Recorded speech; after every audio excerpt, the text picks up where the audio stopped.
Watch Dr. Drew's new show at 9 on HLN. Weeknights on HLN. When did you start thinking about breaking out? One night when I was sort of praying to have the courage to kill myself.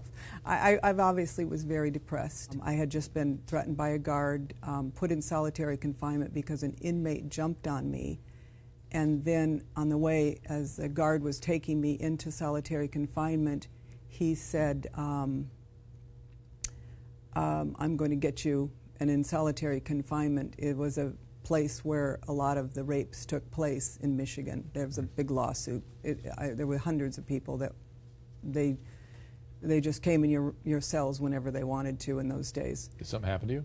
No, I heard it happening. I feared it happening to me. I could hear it down the hallways. I heard a lot of the stories. Inmates were getting pregnant that had been in there for a few years. You could hear, you know, and they would coerce them. And so I was really afraid of this, being 19, 20 years old. I knew I was a prime candidate to be approached. So I figured it was, you know, a matter of time before... it happened to you? Yeah. All right, now in 2008, after Marie was arrested in San Diego, she gave a jailhouse interview and described what her terrifying escape was like. Take a look at this. One morning I just ran and climbed a fence and got through the barbed wire, put something over it, my jacket, and ran through the woods. The helicopters were out. I figured they might shoot me, and I just figured it just didn't matter. I couldn't live caged up like that. Prisons are really they're really a very terrible, degrading place.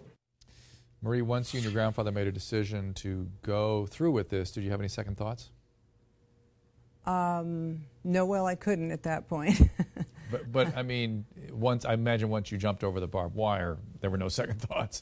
Running to the barbed wire, that alone, just running to it, climbing it, I just was looking forward completely.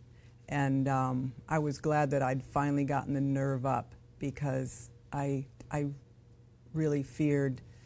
I was afraid. I was somebody that had been turning to drugs before that. I wasn't a real courageous person. And your grandfather was waiting for you in the car when you got out? Well, he was waiting a few miles away on the other side of the woods. And he gave me a lot of inspiration to finally take that plunge. Where did he take you? He took me to his house. It was, I guess he felt like he was just a very prominent, you know, upright citizen, and they wouldn't bother him. And you just stayed there for a while? No, I just stayed there for the rest of the day. I had a friend of a friend, I got a ride, and they just happened to be going to California. So and California was great, you know. I thought, well, that'll be a great place. And I had my toothbrush and about $200 my mother gave me, and the rest of my suitcase was empty. And we took off and drove out to California.